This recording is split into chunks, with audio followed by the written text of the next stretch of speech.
What's up, NBA fans? What's up, all sports fans? This your boy, JB, host of the Behind the Bench podcast networking channel. Just giving a shout out to the rest of the crew. And for everyone who's tuning in, I hope that you support Behind the Bench, become a subscriber, and help make this show the best that it can be. Now, let's go back 3 years ago to 2020, right? After the bubble, the NBA bubble. And there were talks that Giannis Antetokounmpo may be having thoughts of leaving Milwaukee and going elsewhere.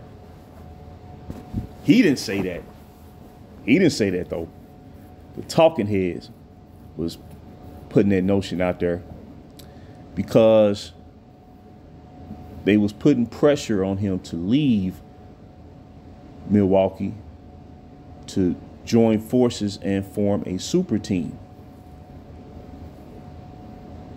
Can you imagine if Giannis, looking back on how, the NBA has, I don't want to say evolved, I want to say devolved since the super team era started. Can you imagine if Giannis would have left Milwaukee and formed a super team, with him beginning to reach his absolute prime as a player? Can you imagine that? If that would have happened, if he would have did that, the NBA would have reached the point of no return. And to show proof of that,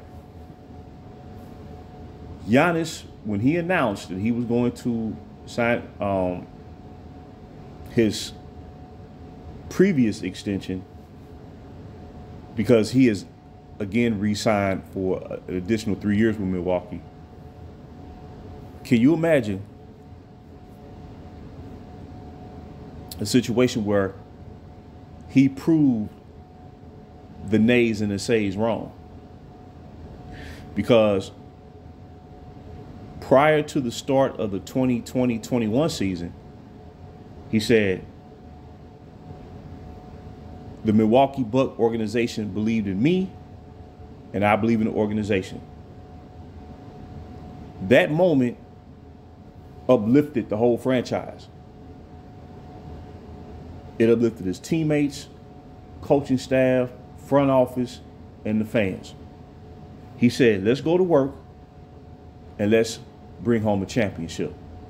That set the tone for that whole season right there. He wasn't looking to join forces.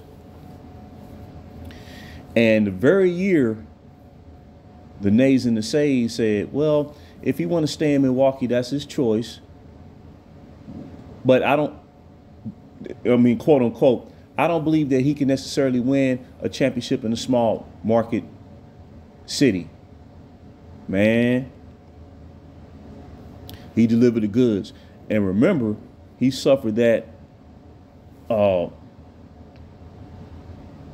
injury during the playoff, the conference finals versus the Atlanta Hawks, where he sprained his knee, right? And they didn't know if he was going to be able to come back. And he returned back in time for them finals versus the Phoenix Suns, which was a great finals to me, by the way. And Phoenix took that early 2-0 lead in the finals. And then Giannis, he put on the Superman cape and he started the process of delivering that championship. And I believe he defensively delivered the greatest block in championship play in that game 4 on DeAndre Ayton at the close of that game, which tied their series. And then, of course, game 5, they went back to Phoenix and they won that game 5 and set the stage for what I believe was the greatest closeout performance in the history of the NBA Finals, where Giannis, when they said he was more Robin than Batman, he scored 50 points, grabbed 14 rebounds with 5 blocks, and converted 17 out of 19 free throws. to show the world that you can be a superstar in today's NBA and lead your team to the title. And what did he say right after he won that title? He said, I could have joined forces and formed a super team and did my part, but that's easy. That's easy. And that was such a great moment, man. You know, that as a fan of this league, that gave me chills, man. And I just had a smile on my face because, you know, he bucked convention, no pun intended. He bucked the trend, and he stayed the course. And he set a prime example to where now we see young stars of this league, they're re-signing with the team that drafted them. You know, from an Anthony Edwards to a Luka Doncic to a De'Aaron Fox to a Zion Williamson to to a degree, a Jaylen Brown, then Nikola Jokic. And it's a great thing, man. And that resonated so strong to where now we see, okay, look what Steph Curry did in 2022, leading his team to the championship after they rebuilt their roster after losing Kevin Durant to free agency in 2019. And then, of course, last year, the Denver Nuggets and what they did with their star player leading the way in Nikola Jokic, then Jamal Murray. You know what I'm saying? It's a great thing, man. And you don't have to form a super team to win. And Giannis set the tone, I believe, for this decade. I believe Giannis Antetokounmpo set the tone.